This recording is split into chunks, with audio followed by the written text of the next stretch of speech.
Welcome everyone. आज से हम नई लेक्चर सीरीज स्टार्ट कर रहे हैं आईपीसी की।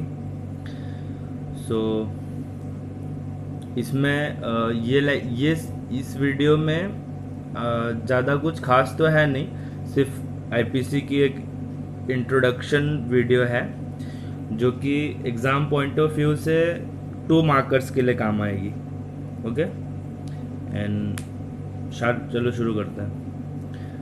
तो ये है Indian penal code by Lord Thomas Macaulay. ये जो आईपीसी है ये ड्राफ्ट हुआ था इनके प्रेसिडेंटशिप में। ठीक है, ये याद रखना, ये भी पूछते हैं कभी कभार, याद रखना।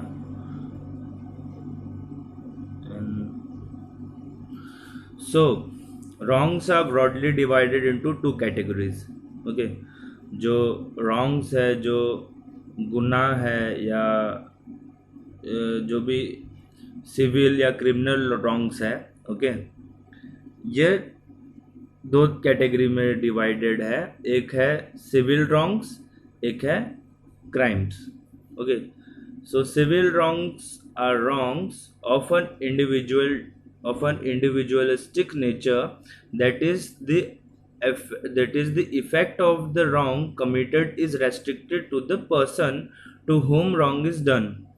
ओके, तो ये जो सिविल रॉन्ग्स है, ओके, 2 कैटेगरी तो हमने देख ली, civil wrongs and crimes wrongs के। एंड जो सिविल रॉन्ग्स है वो एक इंडिविजुअलिस्टिक नेचर का रॉन्ग है। ओके, जो कि जिस आदमी ने, जिस बंदे ने रॉन्ग किया है, सिर्फ उस तक ये सीमित रहती है। Okay, which are wrongs committed is restricted to the person to whom wrong is done. जिसके साथ रॉन्ग हुआ है सिर्फ वहां तक ही सीमित रहती है, वहां तक रेस्ट्रिक्टेड रहती है। For example money shoots, suppose आपका किसी के साथ कॉन्ट्रैक्ट हुआ है या किसी टाइप का किसी से कोई पैसे का लेन देन है, अगर सामने वाले बंदे ने आपका कॉन्ट्रैक्ट ब्रीच कर दिया और आपको पेमेंट नहीं किया, या किसी भी फलाना व्यक्ति ने आपको पैसे नहीं दिए, तो ये तो आप तक ही सीमित रहेगा ही ना, आपको पैसे नहीं मिले। ओके, और इसमें तो किसी का लॉस है नहीं, या सोसाइटी में कुछ इसका कोई प्रभाव नहीं पड़ता, सिर्फ आपका पैसे थे, आपको सामने वाला देने वाला था, आपको नहीं मिला, आप तक बात हो गई सीमित। ठीक है, आगे बढ़ते हैं। सो वेरस क्राइम्स, ओके, अब ये क्राइम की बात हो रही है। So various crimes are considered to be wrongs against the society, that is wrongs committed has far reaching repercussions over the society at large. Okay, so क्या है ये कि crimes are considered to be wrong against the society. Okay, तो जो crime है, ये crime जो अगर होता है तो वो किसी एक व्यक्ति तक सीमित नहीं रह जाता कि भाई इसके साथ हुआ, छोड़ो हमको तो क्या, हमें क्या लेना देना। इसका प्रभाव पूरे समाज पे पड़ता है। ओके, सो दैट इज, वही लिखा है कि that is wrongs committed has far reaching repercussions over the society at large. पूरे के पूरे सोसाइटी पे, पूरे समाज पे इसका प्रभाव पड़ता है। For example murder and rape, अगर कहीं किसी नगर में किसी एरिया में रेप किसी का या किसी व्यक्ति का मर्डर हो जाए, तो पूरे के पूरे एक समाज में एक डर सा फैल जाता है कि यार क्या हो गया। ठीक है, तो इस तरीके से आप समझ सकते हैं कि इसका प्रभाव पड़ता है। So furthermore the approach of the law itself is totally different in both cases. ओके, जो लॉ की प्रक्रिया है इन 2 केसेस में, सिविल रॉन्ग्स एंड क्राइम्स, ये भी पूरी तरह से विभिन्न है, डिफरेंट है। In civil law the focus of attention while trying the remedy wrong done is predominant upon the person to whom wrong is done, and the anxiety of law is to put the person on whom wrong is done back to his position. That is, idea is to compensate the victim Whereas in criminal administration of justice, the focus of attention is entirely upon the wrongdoer, and law tries to use the wrongful action as an X-ray to look into the mind of the wrongdoer and accordingly give him punishment. Okay, so ये क्या procedure है, ये क्या प्रक्रिया है जो दोनों की डिफरेंट है, तो ये देखते हैं कि सिविल लॉ है वो पूरा अपना ट्राई करता है, पूरा अटेंशन देता है कि जो बंदा है जिसके साथ the person against whom the wrong is done, okay, the civil law, okay, civil law tries to put back to his position, that is the person against whom the wrong is done. The civil law tries to put the person to his position to which he was, okay, that is the idea is to compensate the victim.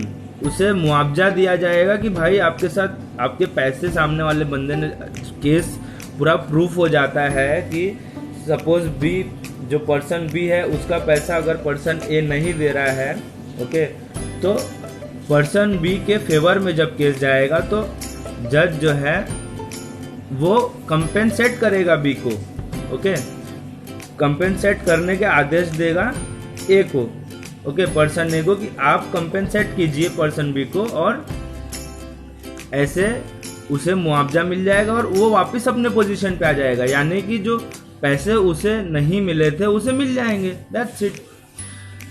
So but अब यहाँ criminal administration of justice की जब बात होती है तो जो focus है लॉ का, it's entirely upon the wrong doer and tries to use the wrongful action as an X-ray to look into the mind of the wrongdoer and accordingly give him just punishment.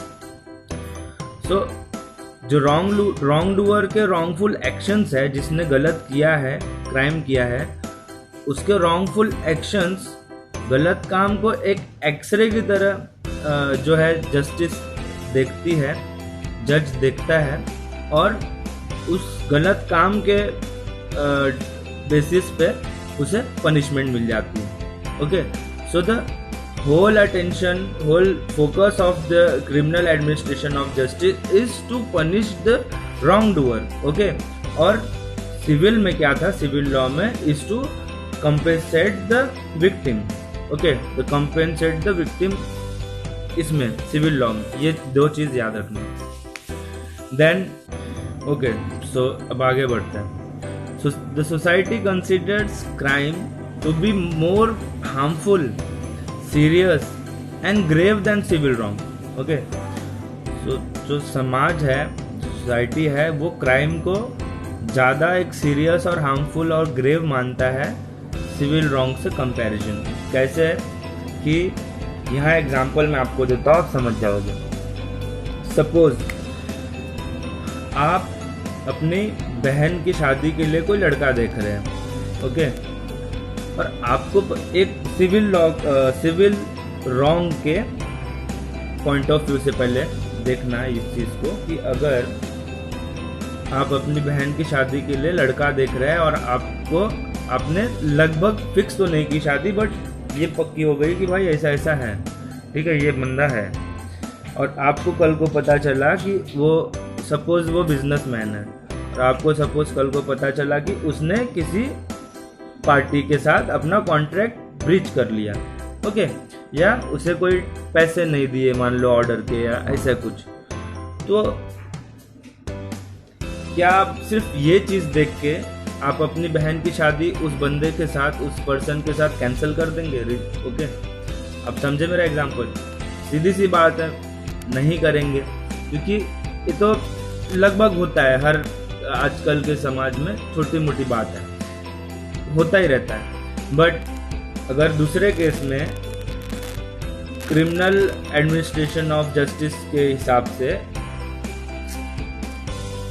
But दूसरे case में जो civil जो crimes के but so guys, but दूसरे case में जो crimes का example मैं देने वाला हूँ कि एक क्राइम के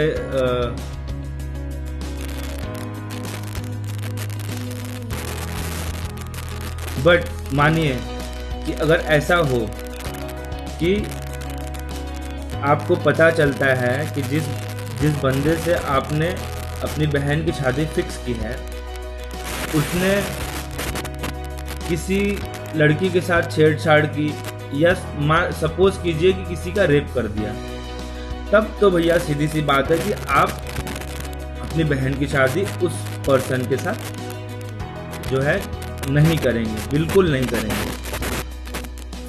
तो ये एक बहुत बेटर एग्जाम्पल है इस चीज़ का, जो इसमें ये स्लाइड में लिखा हुआ है लास्ट में।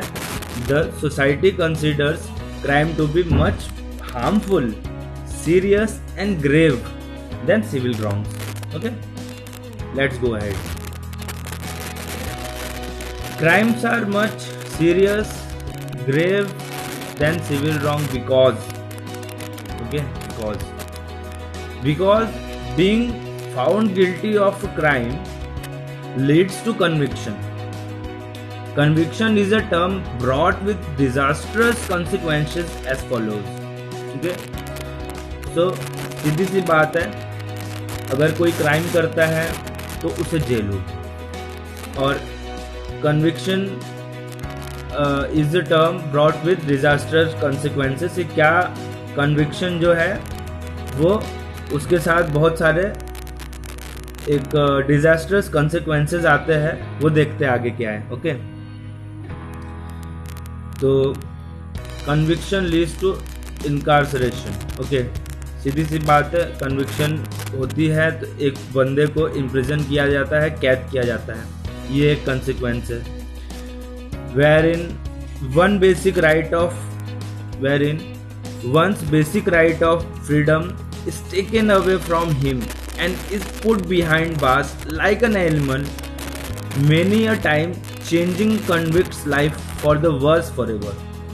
ठीक है, जो एक इंसान का जो मूलभूत अधिकार है, तो उस पर्सन की जो आज़ादी है वो छीन ली जाती है और उसे जेल में कैद कर दिया जाता है, लाइक एन एनिमल, किसी जानवर की तरह। ठीक है, और many a time changing convicts life for worse forever. ऐसा होता है जब किसी पर्सन जिसने अपराध किया है और उसे जेल होती है, तो उसकी ज़िंदगी मानो दोस्तों पूरी तरह से बदल जाती है। ओके, पूरी उसकी ज़िंदगी बदल जाती है, इतनी बदतर हो जाती है। Conviction leaves an indelible stigma on the whole future of the convict, which remains with him even after he may reformed himself. Okay, ये जो जेल है, जो कैद जेल जाने का जो धब्बा रहता है, इंसान के ऊपर पूरी जीवन लगा रहता है। ओके, अगर even with him even after he may reform himself, अगर वो अपने आप को बदल लिया, एक अच्छा इंसान भी बन गया, तो फिर भी वो दाग हमेशा उसके ऊपर लगा रहता है। सो एंड उसके बाद लिखा है जो the effect of conviction permeate event to the future generation of the convict, wherein innocent person for no fault of theirs would be labeled as son or daughters of murderers or rapists। So सीधी सी बात है कि अगर किसी बंदे को jail हुई तो उसने जो किया है वो तो किया है, वो चीज़, वो जो दाग है उसके ऊपर, वो उसके बच्चों के ऊपर, उसके फ्यूचर जनरेशन तक लगा रहता है कि भैया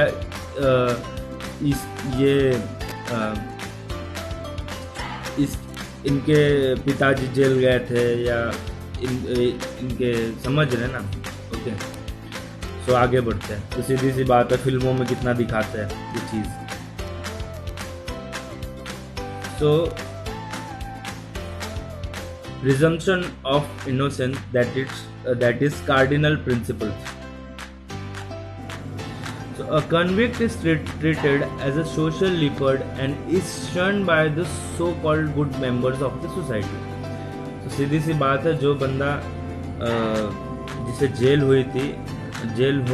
हुई होगी और वो उसकी सज़ा ख़त्म होने के बाद जब वो सोसाइटी में आता है तो भी जो सोसाइटी के अच्छे लोग हैं, सो कॉल्ड गुड मेंबर्स हैं, वो उसे हमेशा उसकी निंदा करेंगे, उसे हमेशा अपने से अलग रखेंगे, तो उसे एक सोशल लिपर्ड जैसे ट्रीट करेंगे.